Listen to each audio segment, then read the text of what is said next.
Hey there, what's going on, internet friends? This is Danielle Pierce. I'm back with day 3. Uh, Thank you guys for tuning in over the past several days or so. Our goal with this is to share some information about one of our best kept secrets, which is our half-day group training event called Live Launch Summit.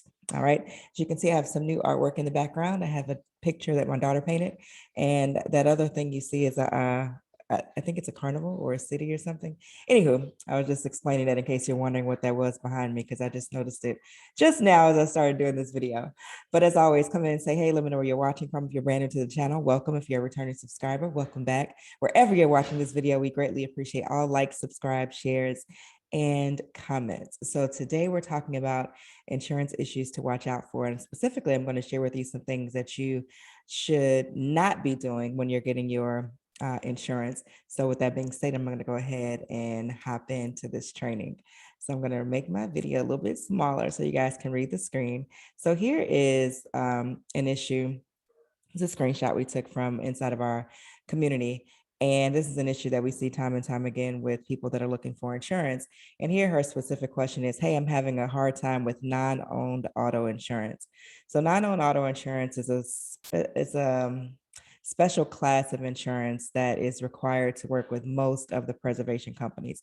So you'll either need that or you'll need commercial auto. Commercial auto tends to be wildly expensive. And so non-owned auto is a much cheaper route to go. But the issue with non-owned auto is that you usually can't get it as a standalone policy, meaning you can't just contact any insurance company and say, hey, I only want to get non-owned auto. Usually they bundle it or they like to package it with other things. So that is the issue that we see time and time again with many of our students, prospective, and our current student population. So in the course, we outline, hey, you want to go with, may want to consider going with Payne West because they offer all the types of insurance that you'll need, including non-owned auto. But some people kind of miss that memo or they just overlook it. So they go out and they get other insurance that could be cheaper, but then the end game is that they're not able to get non-owned auto. So again, that's the thing that we see time and time again. So here she's questioning about the non-owned auto. So we clarify that. And then she was like, well, the quote seems to be low. And so I'm still concerned about that. The other thing you want to watch out for with insurance is that sometimes the insurance companies, they'll give you quotes that include your subcontractors, and then sometimes it doesn't. So you do want to make sure that you clarify, hey, this quote that you're giving me, is it just for myself, for the company, or is it for anybody that is affiliated or any of my contractors? Are they covered under this policy as well? So that's issue number one. Second thing we see here is someone wondering if they are able to work with a specific company if they don't get the required insurance. So some preservation companies will say, hey, we only want you to have insurance from these 4 or 5 companies. And the list doesn't change all that much, but sometimes they'll drop a company or they'll add a new one. And so they're asking, hey, will I still be able to get a contract if I don't have the company that they want? And the answer to that is about a 95% chance of it being a no. So if you don't have the insurance from the companies that they want, then you're not able to work with, this specific company. And it's not every company that does this. It's only some. And what was I was going to go somewhere with this too. If you don't get the insurance company that they want you to have, you can't work with them.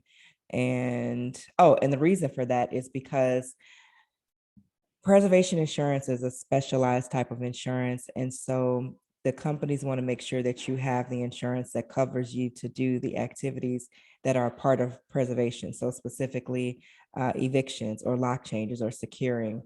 So that's the reasoning behind it. That they say. I don't know if there's some type of affiliate relationship with some of these insurance companies and the nationals that I don't know. I can't speculate as to that, but I will say pretty much unequivocally that if you don't have the insurance company that they tell you that they want you to have it from, then you will not be able to partner with that specific company.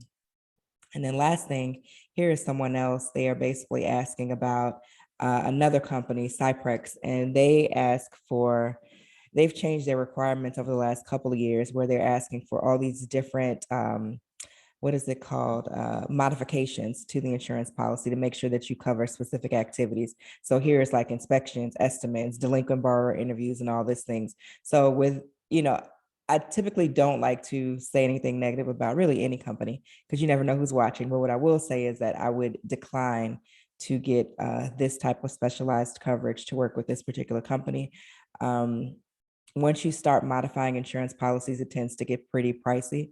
And I think it's just better to, there's easier work out there, is what I'm saying. So I wouldn't go this route to partner with this particular company. So thankfully, this is not the norm for companies to ask for all these separate types of modifications to an insurance policy. So again, I would just decline to do this.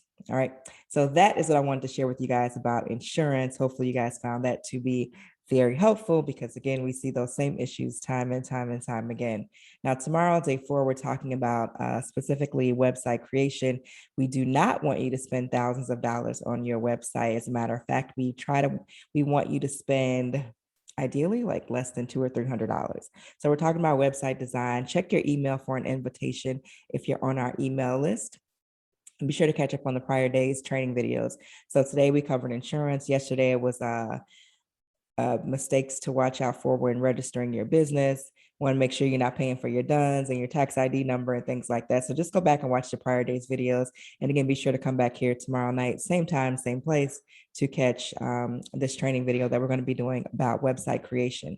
Now, if you're watching this on social media, that means you may or may not be on our email list. So if you're not and you want to, get your invitation to tomorrow's training, then all you have to do is go to propertypreservationmastery.com to join our email list and get your invitation to tomorrow's training. Again, propertypreservationmastery.com. There's a very short readiness assessment there. Probably take you like 3 to 4 minutes to complete. We'll ask you some basic questions and share some preliminary information about preservation just to see if it's a fit for what you're looking to do with your lifestyle. Now, if you are someone who has seen enough, you've like, okay, you've explained this very well, Danielle. I get what Live Launch Summit is. I understand what I'm getting. I know that at the end of that training, I'll be able to establish my business completely, and I'll have my insurance in place, and I'll have my debit cards ready, and I'll be able to follow along, step by step. If you're someone you've heard enough and you're ready to get started, all you need to do is join us this upcoming Saturday, actually, at our next Live Launch Summit. Again, it's a half-day group training. We typically start at 12 o'clock Central Standard Time. And that link is going to be propertypreservationmastery.com/live-launch-summit. So at this point, you'll probably just take a quick screenshot so to make sure that you get to the right location. But again, propertypreservationmastery.com/live-launch-summit. So hopefully we'll see you guys there. I think that's all I got for you all today. Thank you for tuning in. Appreciate your time, energy, input as always. Please be sure to leave a comment down below if you found this information to be helpful. Comment below with any insurance issues that you've encountered. If you're a current student, a prospective student, whatever the case may be, we want to hear from you. All right. So thank you guys for tuning in. See you back here tomorrow, same time, same place. Bye-bye.